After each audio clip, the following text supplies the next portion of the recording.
Good evening, Sanbonan. Today, as promised last week, we are going straight to the issue of education. More so today, we'll be dealing with the concept and context of economic growth and development. Before I can even go into deeper details of my first session with you, to teach economics or any commercial subject, one need to understand from the practical point of view. One, and a business study teacher must have experience of a business. It could be he or she has had a business before. He understand the profits, understand the losses, he understand the dynamics of business plans. Same as an economic teacher must be someone who is politically understanding the issues of shares, the issues of the economy, the effects, all the surroundings of things that makes the economy to tick. And also, when you come from the accounting perspective, that is where you understand export, you understand the balances of the economy, you understand everything. So that makes a practical teacher. So this topic is dedicated to all those who are leaders, because it's not just a topic that is directed to learners. It's a topic that must be understood by councillors, by mayors, by premiers, by all the political gurus, because that is where the service delivery is all about. So today's topic emanates from module 3 in grade 12 and in grade 11 when you open school second term. So the main topic is economic growth and economic development. When you look into these two concepts, you cannot even go in details without understanding what's the meaning of these two words, because they go together, but they're not exactly the same. So there is an element of growth, there's an element of development. So before you develop, we must grow something. So South Africa is a country with the presidents, with everybody, economic cluster. What is important now here is to grow the economy. So what is an economic growth? That is where we begin. So economic growth as a concept, it means that the country has got goods and services.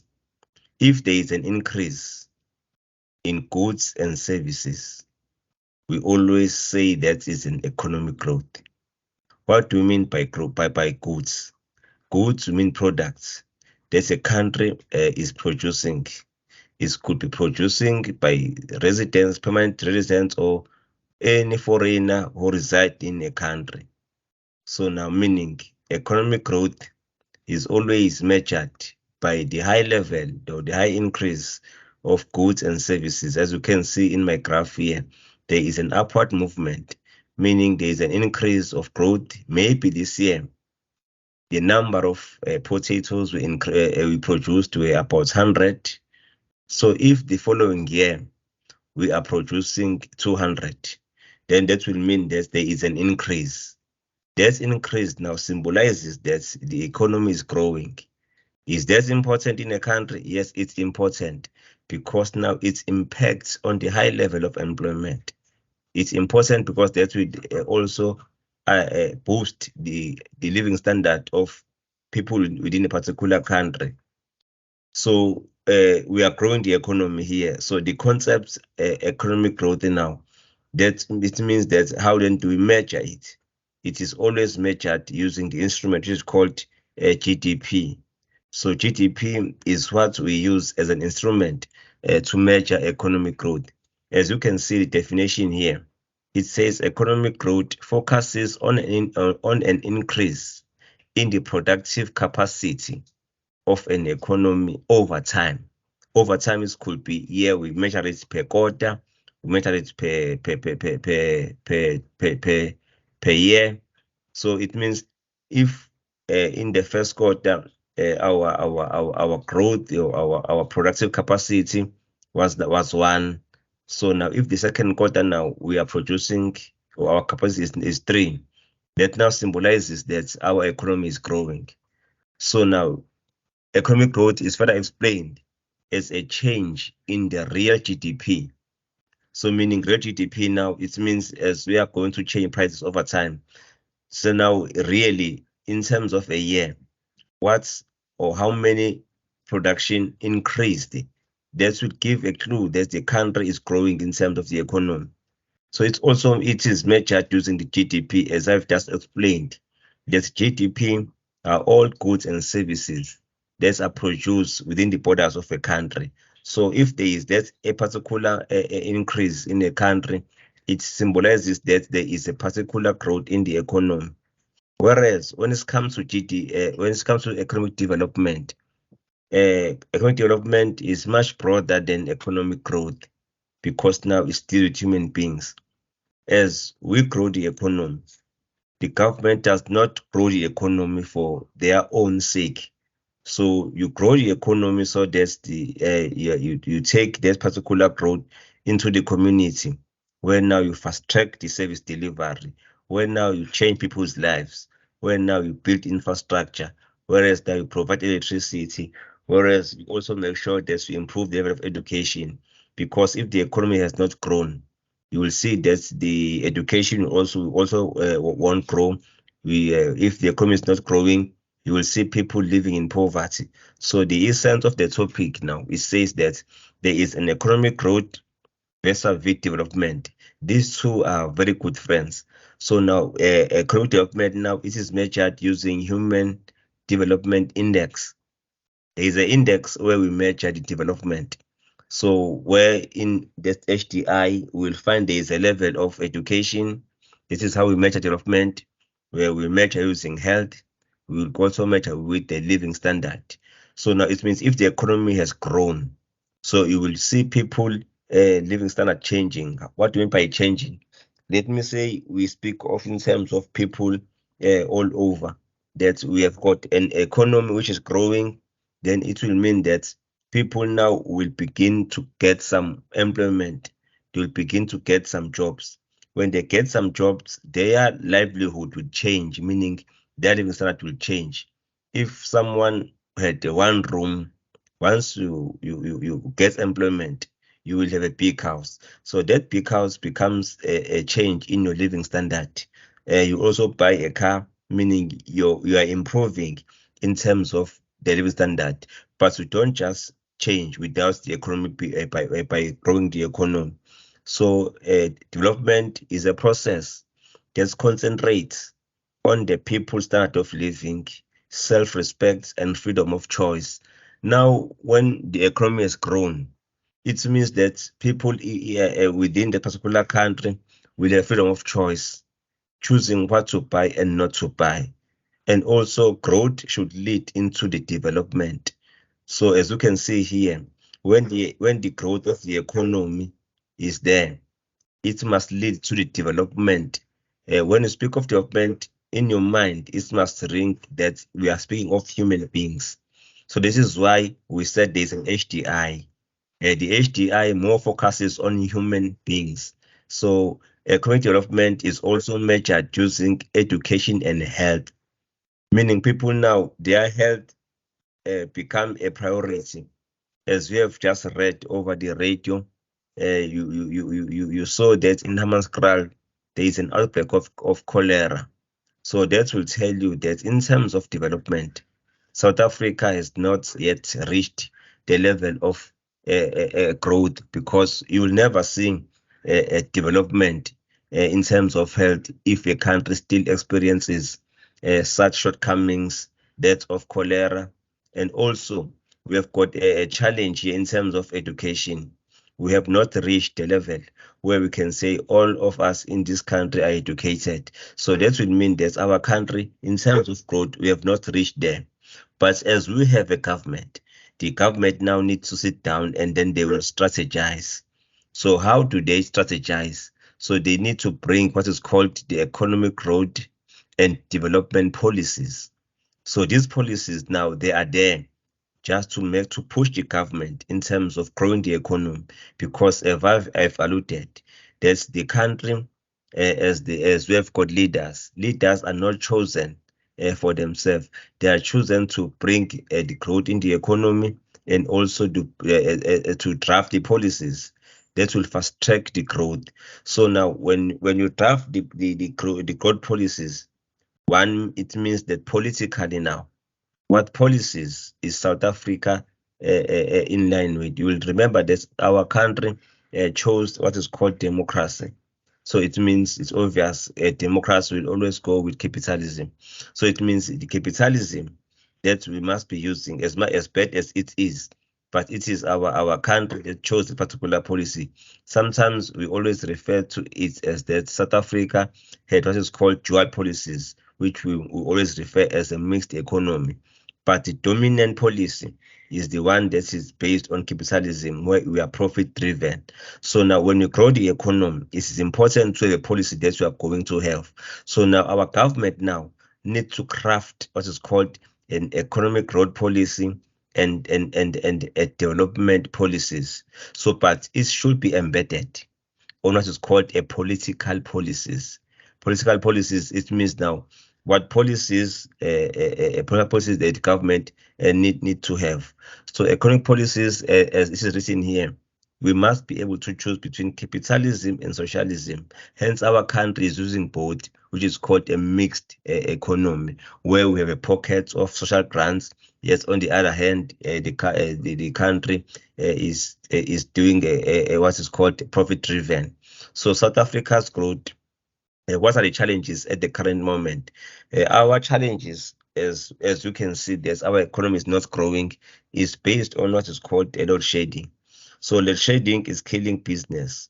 So when load shedding is killing business, it means that there won't be any significant inroads into the growth in terms of the economy. Because now, as you will know, when there's load shedding, some businesses close. It could be 1 hour, 2 hours. That 2 hours, when as a businessman you are not making a profit, it means the country will have some impact in terms of the GDP. It won't increase. So it means also that some people will lose jobs, as we have seen. There is a high unemployment rate. So if those are cases, it means as South Africa, our economy is not growing. Yes, I have said here when I started, economic growth, it focuses on an increase in the productive capacity of an economy over time. So now, when we have the issue of load shedding, it means this particular capacity won't take effect, because you will find that it's difficult for small businesses to take shape. Hence, the issue of load shedding is the one that is making more people to lose jobs. And the second one, when you want to craft the issue of economic growth, you need to have what is called a policy certainty. So our country currently, we have got what is called policy uncertainty, where we do not know whether do we still focus on profit driven, or we are still focusing on social grants. As you can see, some people who are not working, they are getting 350, which is socialism in an essence. Yet on the other hand, we do pay for electricity, which is capitalism.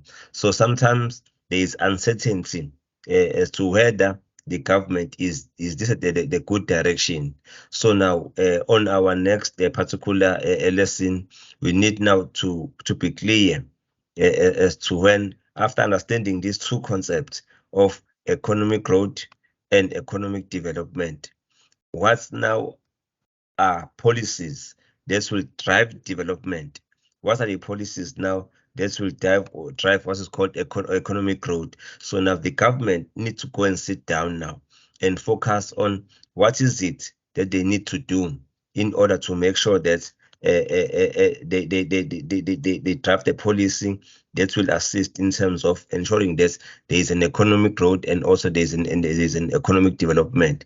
So they will also they will focus on what I know as two policies. The one will focus on demand. The other one will focus on the supply.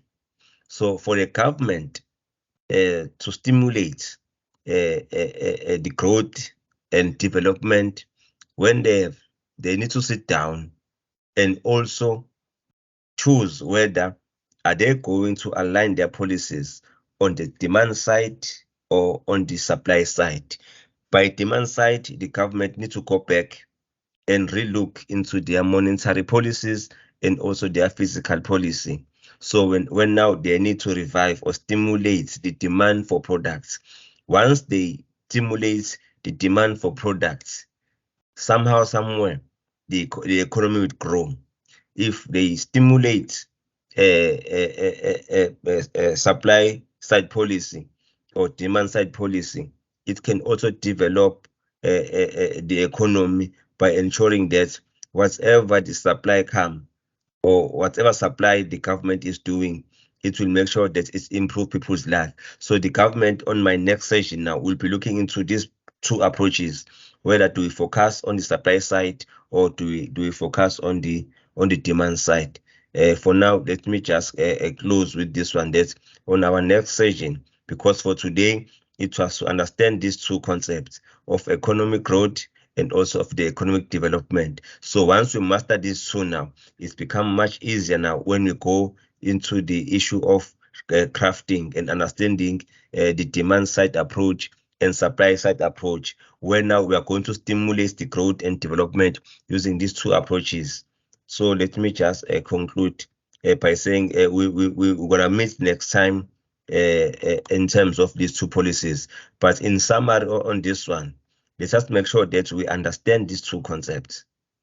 We understand them, and then when we understand them even currently as to our direction, whether our economy is growing or whether our economy is not growing. What is it that can you tell me are the reason why our economy is not growing? So as you think about those two issues, do not forget to subscribe to the channel so that you get more of the information on our next particular episode. I thank you. Having understood the concepts economic growth and development, having been able to utilize them in terms of economy of our country, I want to conclude in this topic by making sure that you understood these two concepts, because service delivery will never take shape if these two concepts are not understood firmly by both teachers and learners, by all those who might be utilizing them. So it's important that we use as many resources at our disposal as we can. Hence, somehow, somewhere, those who are teaching grade 12, they know the books that you are utilizing.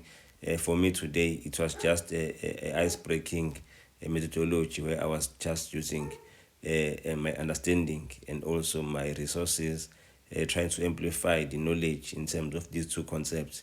From these two concepts, now we are going to build on two approaches, where we are going to look into demand approach and also a supply approach. So also that one will need us to use our resources firmly so that it's easy for us. So now I will show you my study guide. This study guide is very much important because it amplifies everything I've just said. So it's important for you to have it so that once you study the topic, you go to the study guide, it becomes much easier for you to understand this topic much in depth. So I will conclude by encouraging you to give a shout out to me in terms of the study guide. Okay, thank you. As we move along in this journey of YouTube, please don't forget to subscribe to this channel so that you get the latest information on this topic.